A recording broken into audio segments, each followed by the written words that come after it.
इतिहास में कुछ महान नेताओं के नारे अमर हो जाते हैं। जय जवान जय किसान, शास्त्री जी ने कहा था। तुम मुझे खून दो मैं तुम्हें आजादी दूंगा, नेताजी ने कहा था। लेकिन कुछ निकम्मे नेताओं के भी नारे अमर होते हैं। मैं नाम नहीं लूंगा।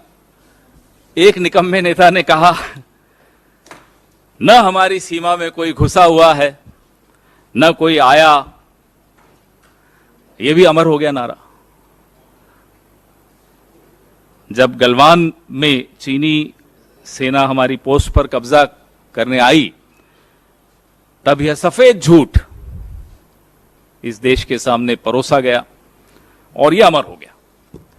लेकिन यह चीनी घुसपैठ सिर्फ बॉर्डर तक हो, वहीं तक सीमित रहे, ऐसा नहीं है।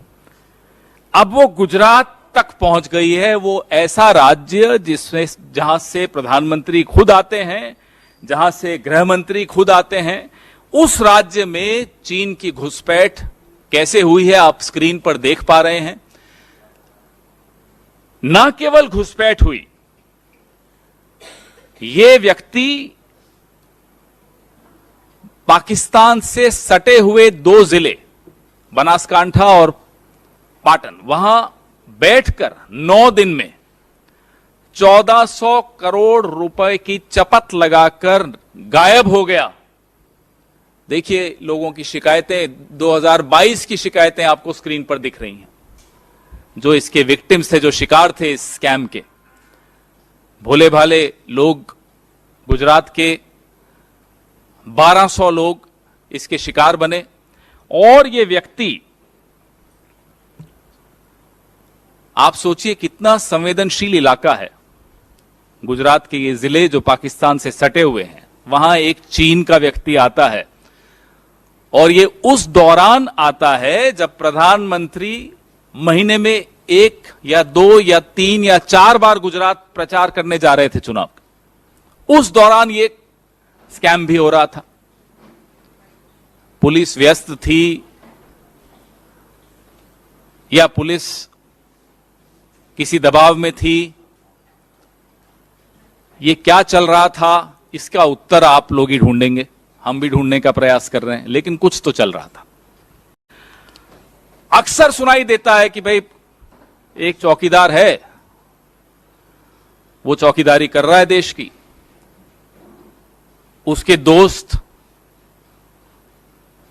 कुछ हैं, उनमें से गुजरात के भी, कुछ बाहर के भी, सहयोगियों के साथ मिलकर देश का पैसा लेकर बाहर चले गए। तो सुना है देश के बाहर से एक व्यक्ति आता है, और माफ कीजिएगा दुश्मन देश का एक व्यक्ति आता है, हमारे देश के 1400 करोड़ रुपए लूट के चला जाता है। कुछ मीडिया रिपोर्ट्स कहती हैं कि कुल मिलाकर नुकसान 4600 करोड़ का है, क्योंकि और राज्यों में भी ये डेनी डेटा नाम की जो ऐप थी।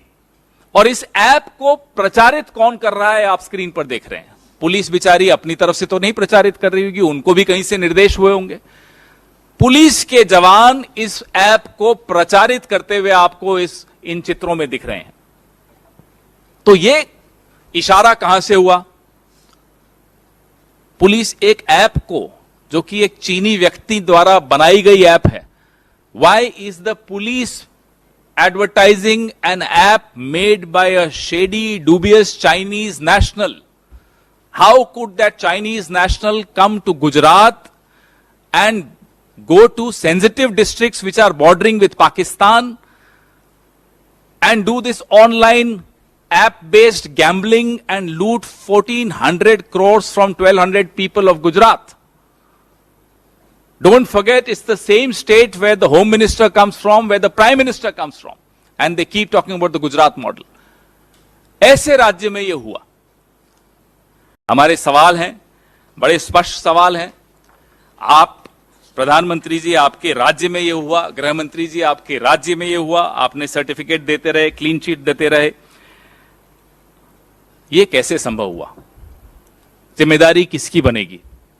कैसे एक ऐप उसने यहां आकर बनाई, पुलिस के जवान उसको प्रमोट कर रहे हैं, उसका एडवर्टाइजमेंट कर रहे हैं, उसका विज्ञापन दे रहे हैं। कहां है ईओडब्ल्यू, कहां है ईडी, कहां है सीबीआई, कहां है एनआईए, कहां है डीआरआई?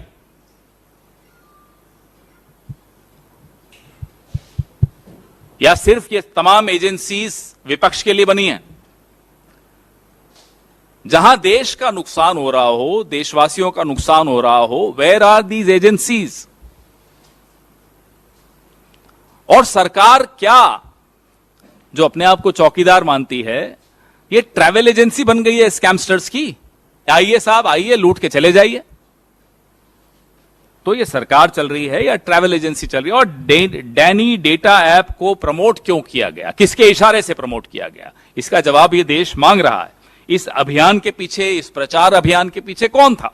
खुद पुलिस तो मैं नहीं मानता कि अपनी तरफ से कुछ कर सकती है, बड़ा डिसिप्लिन फोर्स होता है। ये उत्तर प्रदेश की पुलिस आपने देखी अभी टीवी पर, स्क्रीन पर। इस ऐप के पीछे कुछ शेल कंपनीज बनी, वो पैसा यूरोप गया, वो पैसा दुबई गया, यूक्रेन गया, जहां जहां गया, उस पूरा एक व्हाइट पेपर इस विषय में देश के सामने जारी करना चाहिए। देश को जवाब चाहिए। जो 1200 लोगों का 1400 करोड़ लुटा है, वो जवाब मांग